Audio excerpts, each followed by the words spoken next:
about like seeing someone else's success. I tell you going to visit Kevin Hart in Sacramento. I've told this, but I'll do it fast because it's a joke without having it's a joke without having to write anything. I was in the first time ever. This is years ago now, but the first time ever headlining Sacramento Punchline, and I forget exactly which direction this was, but me or Kevin Hart, one of us saw the other person was in town. He was playing the Arco Arena. I was doing 7 shows in 3 days at whatever, Punchline, or 4 days. But I was excited about it. I was like, I'm headlining the Punchline. I've opened here before, so this is great. I'm making making $1,000 or whatever it is. I was like, this is awesome. Hotel. There's a Chili's across the street. Like, nothing could have been going better for me. And he goes, I think Kevin was like, come over and hang out. Like, come to the hotel and hang out. And I was like, okay. And I jumped. You think he would have sent me a car. But I jumped in a cab. And the cab driver just goes, hey, are you switching hotels? Like, I didn't see you don't have any bags, but you're going from one hotel to the other. It's a little invasive in hindsight. But I go, you shut the fuck up and drive. Head around. I go, but I was like, a part of me is kind of like, oh, this guy is gonna blow his mind. Yeah. When I tell him you're driving me to go see Kevin, so I give him like the whole spiel of like, yeah, I'm a comedian, and I'm here doing the Punchline, all these shows, and I started comedy with Kevin Hart, and Kevin Hart's in town, and he's like, oh yeah, he's playing the arena. I'm like, yeah, so we're gonna go just catch up and hang out. And he starts asking me a bunch of questions about being a comedian and stuff, and how this and that, and you're out here, you're headlining it. And, yep, I'm feeling good. And he goes, wow, that's cool. He goes, do you think I can get tickets?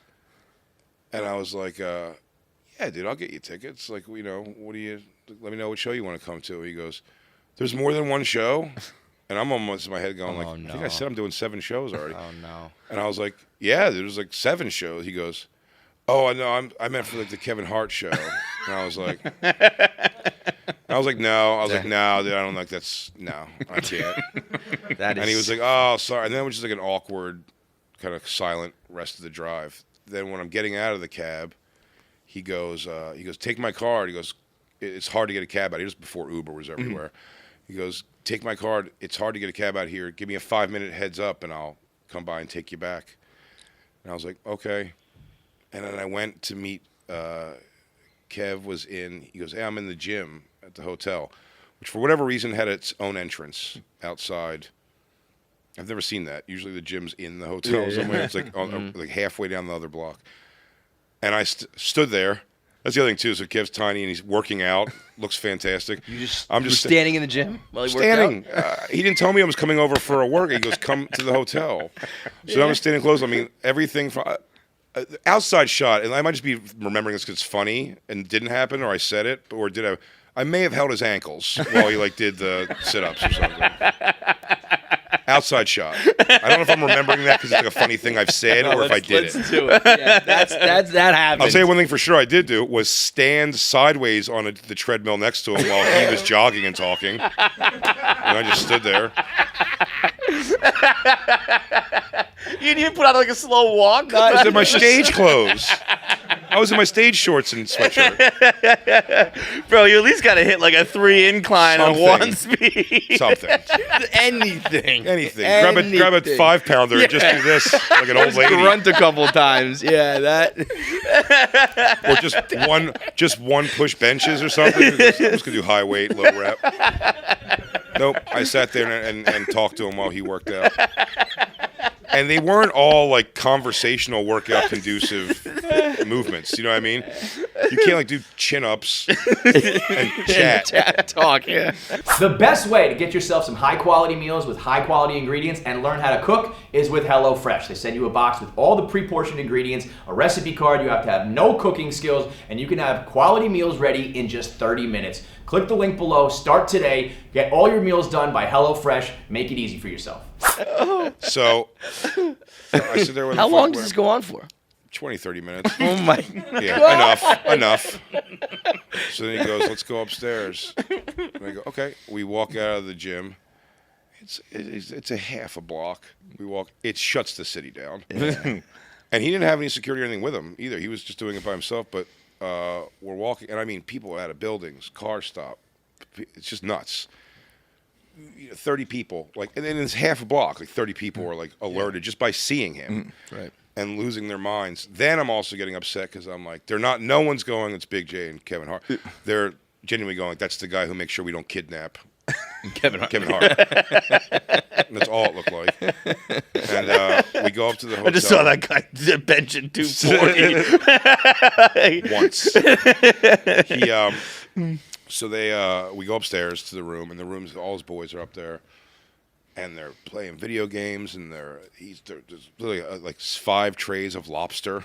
Oh my god! Like lobster shells at this point now. Yeah. And I'm like, wow. And he goes, "You want a lobster, man?" He goes, "We can get you a lobster." I'm like, "I'm okay, thank you." And I'm just kind of drinking it. The hotel room is a 4-bedroom place.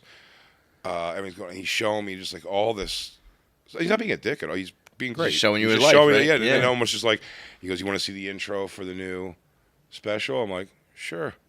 It's going to be on, this was one of the first ones going to the theater, I think. And he's like, "Yeah, look at this." And it was the pyro going off, fire, and he's showing the stage. It's going to shoot him out of the ground and everything. And I'm like, okay. You're just all starting to wait, you know what I mean? You're just seeing how different the lives are, and you're like, oh, man.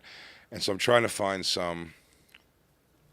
just something to connect of this, there's a guy who used to we used to stay over each other's houses and play video games all night, So I'm trying to find some common ground or something. His friends are all playing, this is Xbox 360 times, and they're all playing NBA. And so I look. He has a big entourage. He rolls deep. Yeah. Oh, at least that one he was.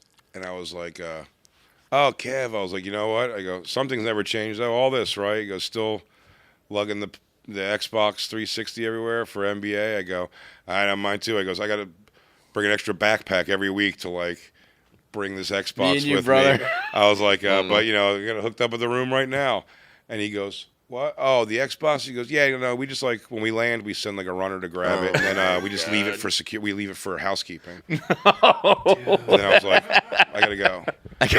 So I make, I have to go get ready or whatever I said, and I leave. I call the guy. And I'm just stressing. So I'm just again, it's nothing. It's not fuck Kev. It's just I have done nothing. I have achieved nothing. I am no one. Yeah. I was the thing I felt great about flying out there. Now I'm just asshole doing 7 shows for whatever $800 or whatever. Bringing your own Xbox like a fucking loser. Yeah, guys, carrying it around like an asshole. It's my shoulders are sore. And I'm just and I call the guy to pick me up. He picks me up, and right away he's doing the "how was it" kind of thing, and you're like, "It was fine." And I'm like, "Stop talking to me like I just want to make a wish. I just I know him." Meanwhile, I'm the one who told him all about it. You guys asking questions. I'm like, "Don't ask me questions."